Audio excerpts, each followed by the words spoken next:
Bismillahirrahmanirrahim. Assalamualaikum warahmatullahi wabarakatuh. Ashadu an la ilaha illallah, ashadu anna Muhammad Rasulullah. Allahumma sholli ala sayyidina Muhammad wa ala ali sayyidina Muhammad. Kama sholaita ala sayyidina Ibrahim wa ala ali sayyidina Ibrahim bil alamina innaka hamidum majid. Sebelumnya kita panjatkan dahulu doa kepada Gusti Allah Ingkang Maha Agung ya, untuk saudara kita yang telah memberikan sholawatnya lewat channel dakwah ini, sehingga channel dakwah ini dapat eksis, hadir dalam ruang-ruang diskusi kalian semuanya ya. Semoga sholawat itu menjadi catatan langit amal soleh bagi mereka dan keluarganya kelak, dan semoga terbalaskan ya oleh Gusti Allah Ingkang Maha Agung dalam balasan yang lebih baik lagi. Dan begitu juga untuk seluruh viewer terkasihku dimanapun kalian berada, atas apresiasinya yang semoga anti skip dan anti download ya, matur nuwun. Dan bagi yang berkenan silahkan di share linknya loh ya, bukan diunduh terus kamu share link kajian dari channel dakwah ini. Tentunya dengan sebuah harapan itu menjadi catatan langit amal soleh bagimu, bahwa kau telah mengambil bagian dalam menciarkan dakwah Islam ini. Ingat lo ya, Islam itu berkembang karena didakwahkan. Dulu masih ada Nabi ya, Kanjeng Nabi bersama teman-teman, sahabatnya, orang-orang terkasihnya. Sekarang Kanjeng Nabi sudah tidak ada, para sahabat, orang-orang terkasih sudah tidak ada. Tugas itu berpindah ke pundak kita. Makanya akan dijelaskan, sampaikanlah walau satu ayat. Ya, terus kamu Islam tapi kamu nggak mau ngambil bagian dari dakwah, apakah kamu nggak malu sama nabimu? Gitu loh. Ya. Kan hanya untuk meng-share saja kan itu tidak memerlukan energi. Selama kamu punya paketan aja lah ya, kecuali kalau kamu tidak punya paketan. Itu kan semudah-mudah dakwah itu. Men-share itu semudah-mudah dakwah. Nggak mengeluarkan duit. Kalau bersolawat dia harus mengeluarkan duit kalau itu berupa infak. Kalau berupa pengetahuan dia harus pinter. Ya, kita kan dituntut menjalankan perintahnya itu sesuai apa yang kita mampu. Lah masa sih nge-share aja ndak bisa, terus kamu nggak malu sama nabimu? Ya, aku ngomong gini belak-belakan supaya gobloknya itu hilang gitu loh. Ndak bisa sekarang ngaji itu pakai hahaha hihi ketawa-tawa terus rayu menayu goda menggoda, ndak ada. Ngomong belak-belakan aja kita di depan. Kamu suka yang ngaji di sini, nggak suka ya nggak ada masalah. Karena kalau mengajinya model yang dulu-dulu, umat ini tidak menjadi berubah. Tidak ada perubahan yang terjadi, ya begitu-begitu saja. Bismillahirrahmanirrahim. Maka aku mengambil inisiatif, kajian-kajian yang aku berikan itu modelnya, ayo kita bicara belak-belakan gitu. Orang Jawa bilang opo onone, apa adanya. Jadi aku menyampaikan itu apa adanya. Kamu mawas diri. Kalau kamu tidak mengambil bagian dalam dakwah mensiarkan Islam, apakah kamu tidak malu dengan Kanjeng Nabi? Gitu. Itu kamu jawab sendiri, ya. Oke, di senja ini jelang asar ini ya. Jadi kita tidak bisa berlama-lama karena nanti juga habis ini aku ada kajian. Jadi berbagi waktu lah ya. Yang penting kita setiap hari itu ada kajian walaupun singkat ya, karena memang ini aku nanti habis asar langsung ada kajian ya, jadi tidak bisa berlama-lama. Nanti kalau misalnya waktunya longgar seperti kemarin setengah jam atau 1 jam, asalkan kalian betah juga tidak ada masalah. Jadi kondisional aja. Yang penting tiap hari kita ngaji. Ya. Soal lama tidaknya sesuai kondisi yang sedang kita hadapi. Oke, jadi sepertinya ini nanti kita tidak bisa berlama-lama. Ini tajuknya aku kasih sangat kontroversi ini ya, kontroversi banget. Tapi ya bukan disebut kajian yang menantang kalau tidak kontroversi. Jadi masalah kontroversi itu pasti bertentangan dengan mainstream. Itulah beratnya kajian di sini, dia bertentangan dengan mainstream. Tapi yang bertentangan dengan mainstream belum tentu salah. Yang sejalan dengan mainstream juga belum tentu benar. Karena salah dan benar itu bukan hasil demokrasi. Banyak yang sama seperti itu, terus dia benar. Sedikit yang seperti itu terus dia salah. Enggak begitu. Kebenaran tetaplah kebenaran. Selama dia belum bisa dibuktikan salah. Ya. Oke. Maka ini akan menjadi diametral banget ya, anti mainstream.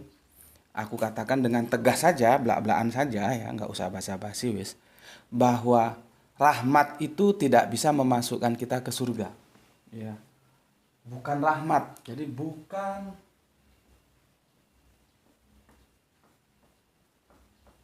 rahmat. Rahmat atau rahmah. Nanti ada lagi rohmah. Bukan rahmat yang memasukkan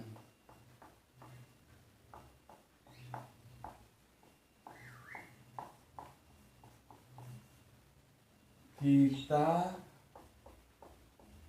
ke surganya Allah.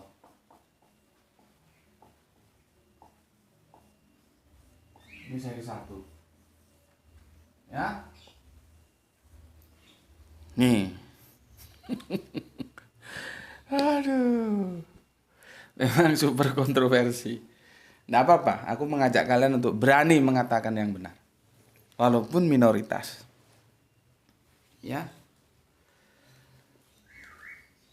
Sering disampaikan oleh ustadz-ustadz terkenal, bahwa kan aku lihat itu di salah satu kiriman video atau di YouTube itu ustadz papan atas kita ya, yang juga telah kita kritisi, tapi artinya kan kita beri solusi juga bagaimana dia memahami bahwa taat kepada Allah, taat kepada Rasul, taat kepada ulil amri itu keliru, dan kita sudah benarkan pemahamannya ya.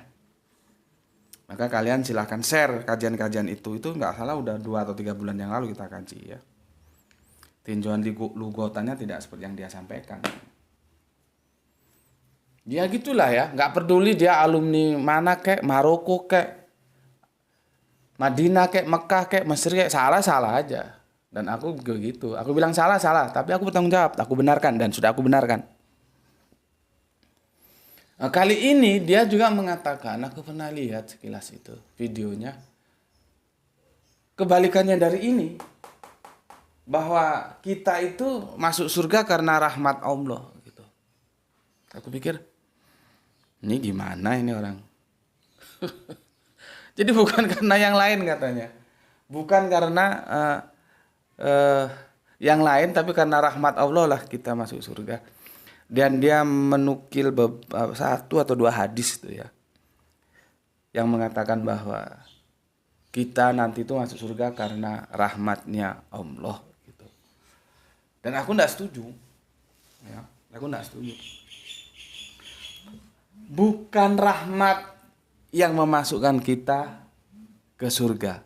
Lalu apa dong yang memasukkan kita ke surga? Ya itulah yang akan kita pelajari nanti dalam sebuah diskusi ya. Yang menjadi penyebab utamanya, triggernya ya, men-trigger ya, menjadi apa? Kausa prima ya. Sehingga kita bisa masuk ke surga itu apa? Ya. Nanti kan harus dijelaskan itu. Karena aku sudah bilang ya, dan udah berapa kali kita lakukan dekonstruksi itu, banyak pemahaman keberagamaan kita itu terkontaminasi oleh kredo-kredo yang dibangun oleh saudara tua kita, yaitu Kristen. Sering ya, seperti yang aku sudah sampaikan beberapa waktu yang lalu ya. Nggak begitu. Harusnya ikut terhadap pesan-pesan teks itu gimana. Ya. Oke. Sekarang kalau memang kita masuk surga itu karena rahmatnya Allah, karena rahmat itu kita masuk surga. Kamu pernah nggak berpikir lalu kalau kita masuk neraka karena apa? Artinya lawannya rahmat kan? Apa lawannya rahmat? Rahmat itu lawannya apa? Laknat kan?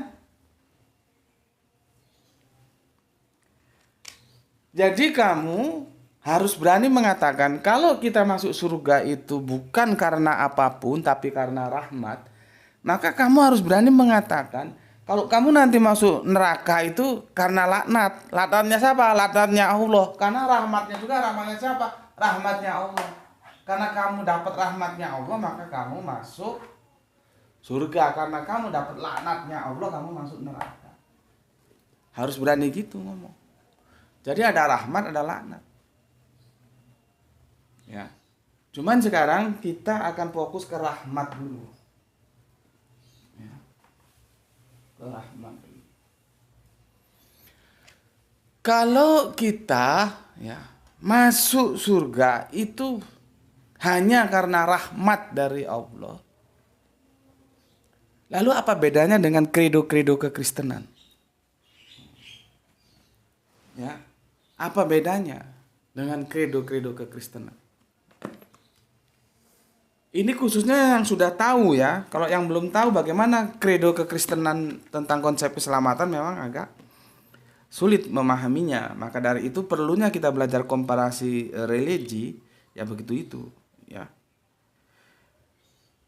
Kalau kita lihat ya catatan-catatan kanonik ya bisa kita lihat di apa itu? Di kitab kirimannya Paulus ya. Kamu bisa lihat di kitab kirimannya Paulus di kitab Efesus. Jadi kalau ada Efesus itu berarti Paulus tuh nulis surat gitu loh ya. Nulis surat dikirimno pada orang-orang Efesus, jamaat yang ada di Efesus. Tapi jangan tanya aku Pak Posnya siapa, nggak ngerti aku Pak Posnya siapa. Pak Posnya siapa itu nggak ngerti ya. Apakah Paulus punya Pak Pos itu ya nggak tahu. Mungkin teman-teman Kristen bisa jawab ya. Nah kita lihat ketika Paulus menuliskan surat untuk jemaat di Efesus itu begini ya supaya kalian tahu nanti. Oh ternyata kekristenan begitu ya. Iya. Terus apa bedanya dengan ini? Oh kita masuk surga itu karena rahmat. Ya. Oke. Supaya tidak lose konteks maka aku bacakan dulu ini ya. Semuanya adalah kasih karunia. Efesus ya. Efesus 2 ya. Kita mulai satu perikop itu semuanya adalah kasih karunia dari ayat ke-1 sampai ke-10 supaya dia lengkap sehingga kita gampang menarik kesimpulannya dengan membaca roadmap-nya ya, peta jalan itu seperti apa. Oke, aku mulai. Semuanya adalah kasih karunia. Kamu dahulu sudah mati karena pelanggaran-pelanggaran dan dosamu. Ya. Hati-hati, yang mati itu apanya? Aku sudah ingatkan. Karena ini nanti rujukannya tetap aja di Taman Eden yang sudah kita masuki berapa seri itu kisah Nabi Isa itu. Sorry. Kisah Nabi Adam di Taman Eden itu. Sudah seri 8 kalau tidak salah. 9 seri ya. 8 atau 9 seri sudah 8 9 seri itu. Nanti itu muaranya ya dari hulu ditarik ya. Kalau kita kan bergerak dari muara ya. Ikuti terus sampai ke hulu. Nanti hulunya ya di sana di Taman Eden itu. Makanya misalkan begini. Teksnya kan begini ini. Di Efesus 2 ya ayat 1 Kamu dahulu sudah mati karena pelanggaran-pelanggaran dan dosa-dosamu. Pertanyaanku, apanya yang mati? Apakah ketika makan buah terlarang itu dari pohon pengetahuan akhirnya mati? Gitu loh, tak kasih tahu bahwa peristiwa itu metafora. Tetap aja gobloknya nggak bisa hilang. Itu nggak harafiah. Yang mati apanya? Orang makan buah tetap hidup kok, Adam dan Hawa. Ularnya juga tetap hidup kok, nggak mati. Bismillahirrahmanirrahim. Seperti aku udah jelaskan kemarin, bacakanlah la ilaha illallah kepada orang yang mati. Mati apanya? Kan nggak bisa kita selalu harafiah. Jadi ketika konteksnya harafiah, pahami secara harafiah. Kalau konteksnya metafora, pahamilah secara metafora. Kalau salah, ya salah pengertiannya. Kenapa begitu? Ya memang kitabnya begitu kok. Ya. Oke. Aku lanjutkan. Ya. Ini berpacu dengan waktu kita, bukan berpacu dalam melodi ini, berpacu dengan waktu, bentar lagi masuk asar. Yang kedua, kamu hidup di dalamnya karena kamu mengikuti jalan dunia ini, karena kamu mentaati penguasa kerajaan angkasa, yaitu roh yang sekarang sedang bekerja di antara orang-orang durhaka. Yang ketiga, sebenarnya dahulu kami semua juga terhitung di antara mereka, ketika kami hidup dalam hawa nafsu daging dan menuruti kehendak daging dan pikiran kami yang jahat. Pada dasarnya kami adalah orang-orang yang harus dimurkai sama seperti mereka yang lain. Tetapi Allah yang kaya dengan rahmat. Nah, lihat kan? Rahmat. Ini juga rahmat. Nanti ada rahmah, ada rahmatan, nantilah kita bicarakan itu ya. Karena kita mau rujuk nanti lewat lugotannya gimana, ya, bahasa Arabinya seperti apa itu. Konteksnya seperti apa itu rahmat ya. Nanti kita akan ke sana insya Allah di seri 2 nanti ya. Oke, aku lanjutkan lagi. Tetapi Allah yang kaya dengan rahmat, podo ae kan, sama kan, rahmat. Karena kasihnya yang besar yang dilimpahkannya kepada kita. Jadi Allah kasih rahmat kepada kita. Telah menghidupkan kita bersama-sama dengan Kristus. Sekalipun kita telah mati oleh kesalahan-kesalahan kita, lihat. Sekalipun kita telah mati oleh kesalahan-kesalahan kita. Coba, bagaimana memahami diksi mati? Seperti diksi mati yang ada di Taman Getsemani episode kisah tentang Kanjeng Nabi Adam dan Hawa itu. Coba.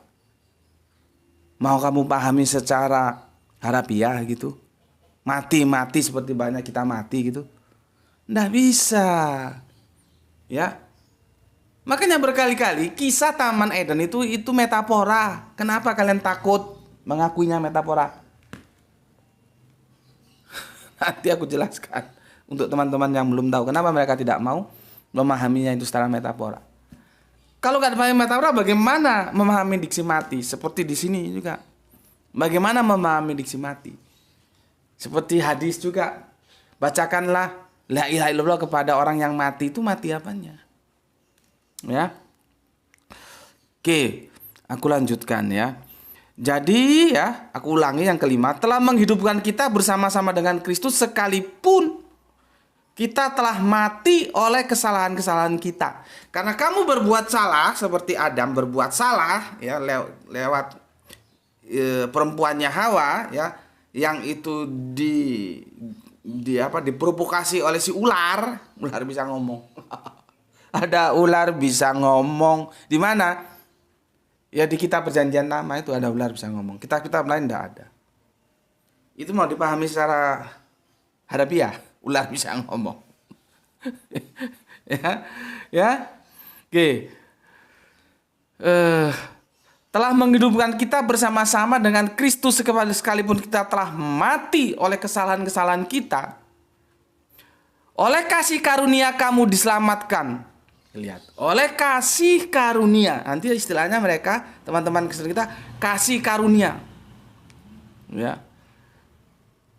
kita diselamatkan, atau oleh kasih karunia kamu diselamatkan. Dan di dalam Kristus Yesus, ya, jadi Paulus gayanya lain, dia tidak mau Yesus Kristus tapi Kristus Yesus, dari DM ke MD, ya. Ia telah membangkitkan kita juga dan memberikan tempat bersama-sama dengan Dia di sorga. Jadi ini cerita tentang eskatologi, tentang akhir zaman, di mana di sana hanya ada dua lokus deliktinya. Kalau nggak surga ya neraka, kalau nggak neraka ya surga, gitu. Jadi hitam putih di sana. Nggak ada abu-abu antara surga dan neraka. Ya, oke. 7. Supaya pada masa yang akan datang Ia menunjukkan kepada kita kekayaan kasih karunia-Nya yang melimpah-limpah sesuai dengan kebaikannya terhadap kita dalam Kristus. Ini yang penting, dengarkan ayat ke-8 dan ke-9. Sebab karena kasih karunia kamu diselamatkan. Aku ulangi. Sebab karena kasih karunia kamu diselamatkan oleh iman. Itu bukan hasil usahamu tetapi pemberian Allah.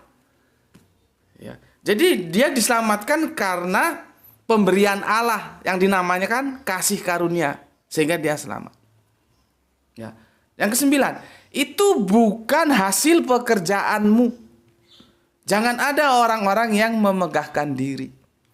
Karena kita ini buatan Allah, diciptakan dalam Kristus Yesus untuk melakukan pekerjaan yang baik yang dipersiapkan Allah sebelumnya. Ia mau supaya kita hidup di dalamnya. Apa yang bisa kita ambil di sini? Ya.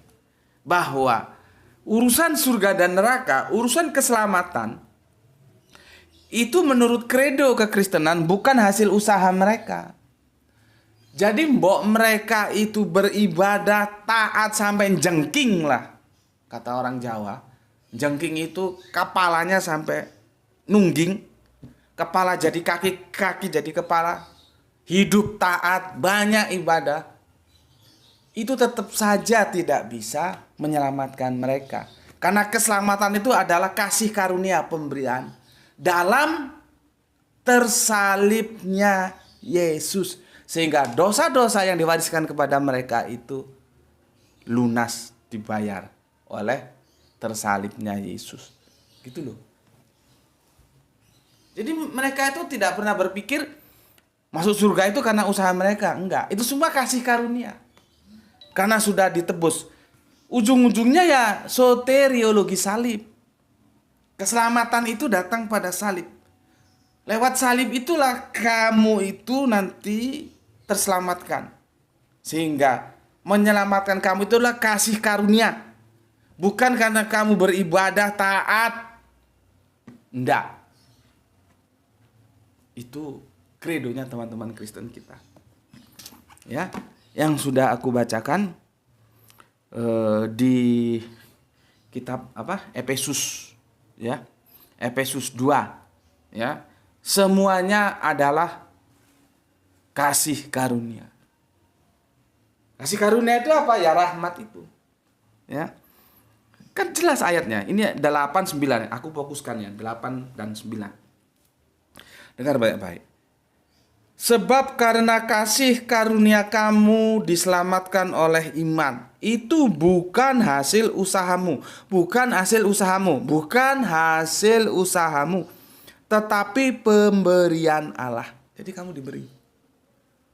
Maka disebut rahmat. Kemudian disebut lagi kasih karunia. Itu dari Allah. Diberi. Diselamatkan. Ya. Ditambahkan lagi di surat 9-nya penegasan, stressingnya. Itu bukan hasil pekerjaanmu. Jangan ada orang yang memegahkan diri. Gitu loh. Jadi bukan karena kamu taat ke gereja. Bukan karena kamu selalu hidup dalam perintah-perintahnya, karena kesalehanmu kamu masuk ke surga, bukan, tetapi karena kasih karunia lewat tersalibnya Yesus untuk menebus dosa-dosa kalian yang membuatkan kalian mati. Jadi mati itu artinya bukan modar rohnya hilang, bukan. Hubungannya yang mati, karena dosa itu mematikan hubungan kita dengan Allah. Itu loh, otakmu buka supaya pinter kamu. Aku jelas no bolak-balik masih bodoh aja. Begitu juga di kitab Kejadian itu, yang mati itu bukan orangnya, hubungannya mati. Ketika Adam dan Hawa melanggar titah Allah, maka sejak itu hubungannya mati sudah. Bagaimana untuk menghidupkan kembali ya, nanti itu serinya kan belum terakhir kita. Nah, di sini juga itu menukil atau disandarkan kepada peristiwa itu.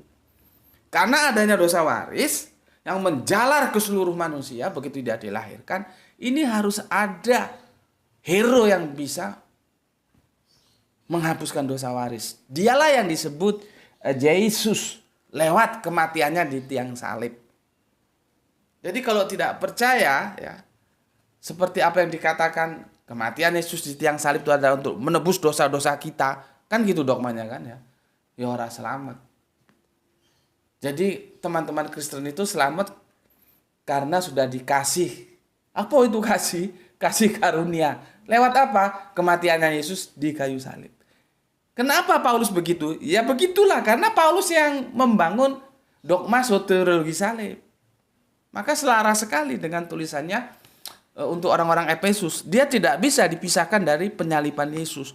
Cuman kan di sini itu tidak dikeluarkan sebagai stressing point penyaliban Yesusnya itu. Karena dianggap orang-orang sudah tahu lah ya. Jadi kamu kalau tidak beriman kepada Yesus, kepada kematiannya untuk menebus dosa-dosa kita, kamu tidak akan masuk surga. Kamu masuk neraka. Karena apa? Sehebat apapun ibadah kau itu tidak bisa menempuh, tidak bisa untuk menetralkan, tidak bisa untuk menghilangkan dosa waris itu. Hanya darah Yesus yang bisa menghilangkan. Kalau khotbah kan gitu biar semangat. Ya. Oke. Bismillahirrahmanirrahim. Sebab karena kasih karunia kamu diselamatkan oleh iman. Itu bukan hasil usahamu, tetapi pemberian Allah. Jadi walaupun kamu taat sampai mampus, sampai jengking, sampai tetek bengek, sampai kaki untuk kepala, kepala untuk kaki, itu tidak bisa menyelamatkan kamu kalau kamu tidak menerima Yesus sebagai juru selamatmu. Ya, itu bukan hasil pekerjaanmu. Jangan ada orang yang memenggahkan diri. Sekarang coba kamu bandingkan dengan yang kamu terima dalam kajian-kajian. Kalau kita menerima penjelasan dari guru-guru, ustadz-ustadz, kiai-kiai atau siapalah dia ya, bahwa kita masuk surga itu karena rahmat Allah. Karena rahmat Allah semata kita bisa masuk surga. Kalau itu disampaikan ke kamu, coba kamu bandingkan dengan konsepnya kekristenan. Apa bedanya?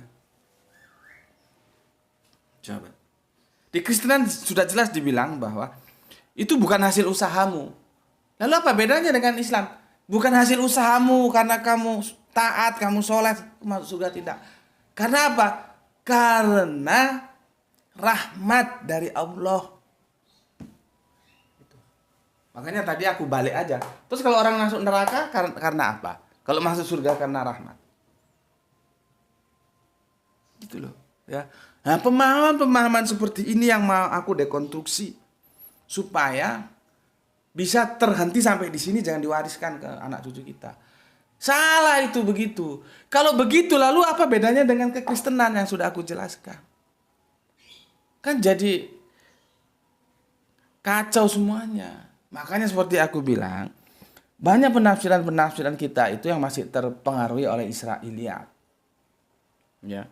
Jadi ketika mau menerjemahkan itu sudah ada pesan dalam otaknya sehingga terjemahan itu tidak exegese ya, menjadi eisegese. Bukan si penerjemah taat kepada teks, tapi teks itu diperkosa, dipaksa, digencet supaya taat menurut mau dia. Jadinya apa? Ya bubrah. Kalau gitu caranya. Ya. Oke. Udah berapa lama nih? Ini sudah apa?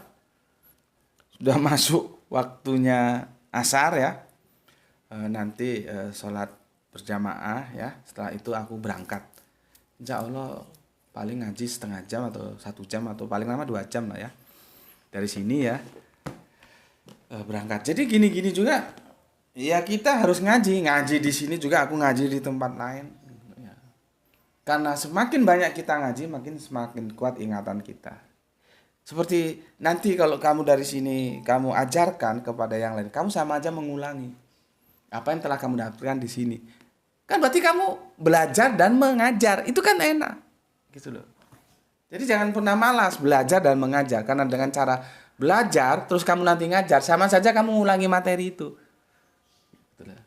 Ya, cuman awalnya kamu memasukkan ke kesadaranmu, tapi ketika kamu ngajar mengeluarkan dari kesadaranmu untuk kamu bagikan kepada mustami'mu gitu ya.